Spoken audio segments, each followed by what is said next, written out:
First of all, I want to apologize. For whatever reason, the camera didn't actually pick up the microphone, so it sounds like I'm talking across the hallway, which is kind of exactly like what I was doing. Anyways, we'll get right into it. Why does a 10-minute job cost so much?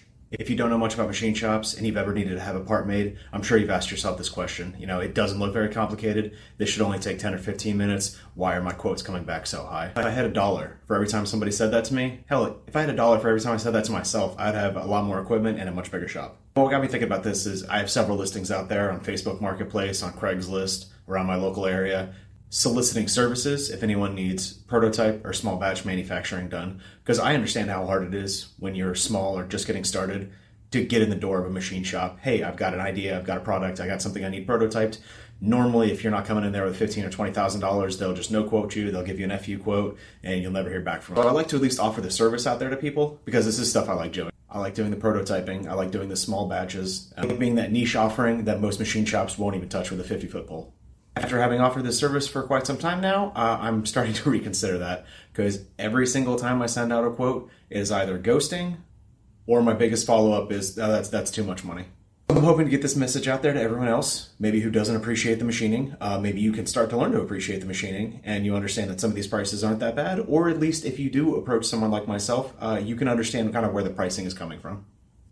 So this is a very real conversation that I had recently on Facebook Marketplace.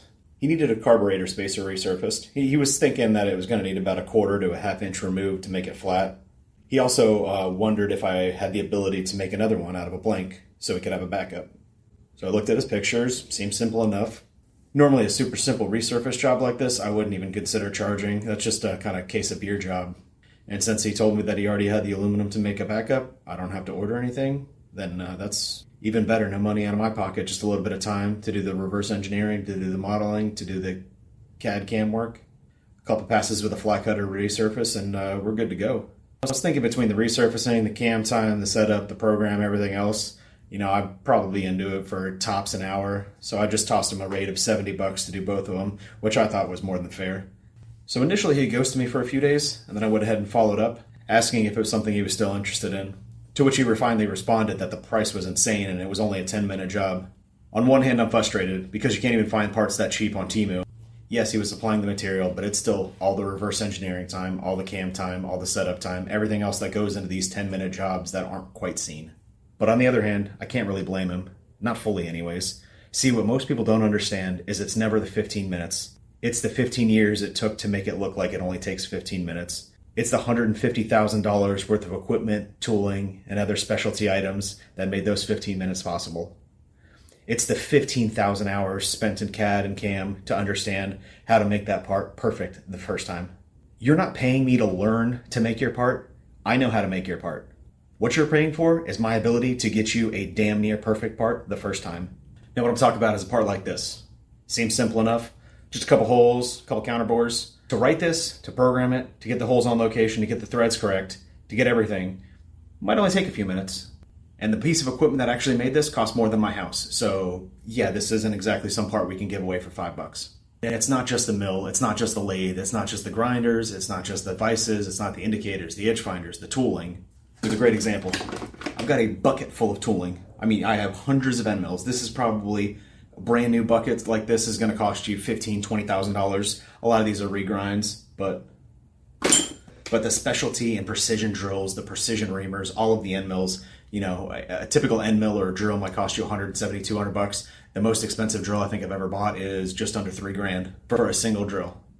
It is all of that tooling, all of that specialty. That is what is being charged for. And in my opinion, we're still generally not charging enough for it. A small shop like mine, I've got a couple grinders, I got a mini mill, mini lathe, and a regular mill. And in between the small amount of tooling that I have, everything invested in this garage is probably pushing close to $50,000 already. And you can easily have a small mom and pop machine shop with $150,000 to $500,000 invested in only one or two pieces of equipment. It's miscellaneous tooling. So while your time and cut might only actually be 10 or 15 minutes, it's everything else that they don't account for that you're getting charged for. It's dealing with the customer requests. It's dealing with all your RFQs. I deal with the goddamn customers so the engineers don't have to. I have people skills.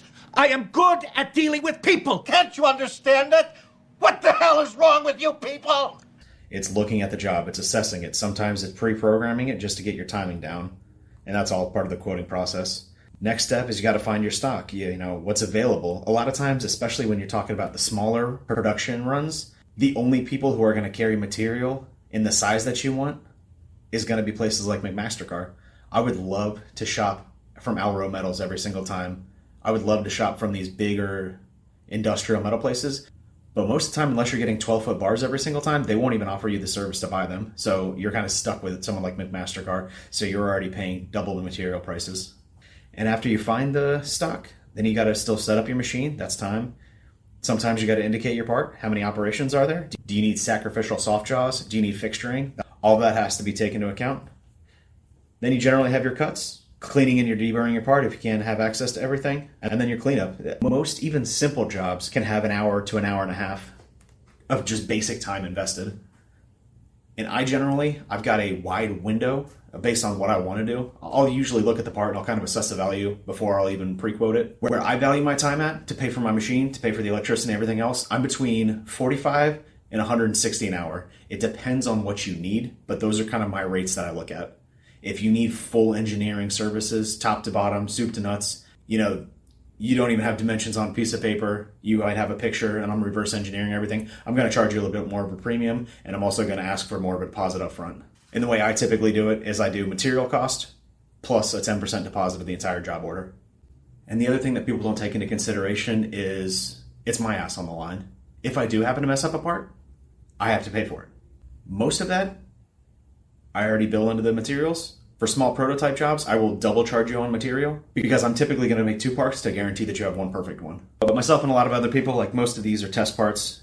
You know, I ran this in aluminum first because aluminum is cheaper than the titanium grade 5 the customer requested. But we do this all the time. We'll cut in, verify that the pitch is going to be correct, make sure those threads are going to be correct on a cheaper piece of aluminum or plastic before we go into the actual materials. Especially for prototyping jobs, you are going to pay a little bit more of a premium on that just because of the nature of the small volume of it.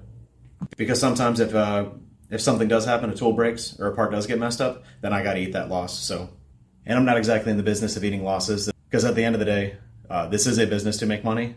You know, one day UNICEF might get into the manufacturing space, but until that day, you guys are stuck with me. This is not a charity.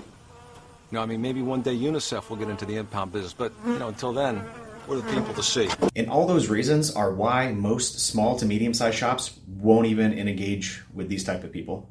Because it's almost impossible to charge $10 or $20. Even though sometimes in this case, it may have warranted just the $20. If he didn't want that second part made, I would have said, hey, $20, I'll deck that off for you, and we can move on from there.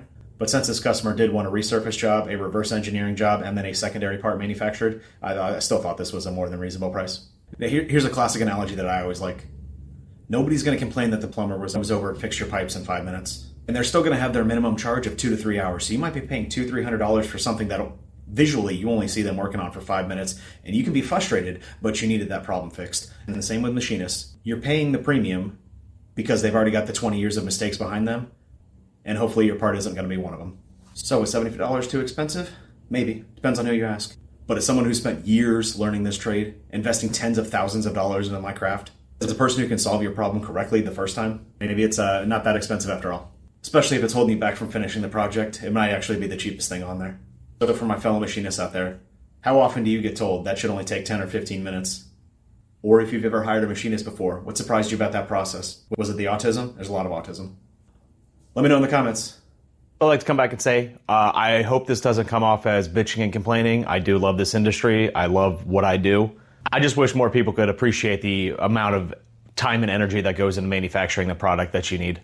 If you were looking to have something prototyped and you need assistance with that, go ahead and reach out. It's HardTurnChannel@gmail.com. I'll put a link in the description and leave it as a pinned comment. I like small batch manufacturing and I love R&D prototype work. So if you've got anything like that, go ahead and reach out. Again, I think my prices are very reasonable. Maybe you will, maybe you won't. And in the future, if you guys want to share this video and go ahead and subscribe, what I'd like to do going forward is use the YouTube money to subsidize these projects so I don't actually have to charge people money. So for those new people who have those oddball ideas, we could just get it out there in the world. If you want to see that, I'd appreciate the support. Thanks a lot. Until the next one.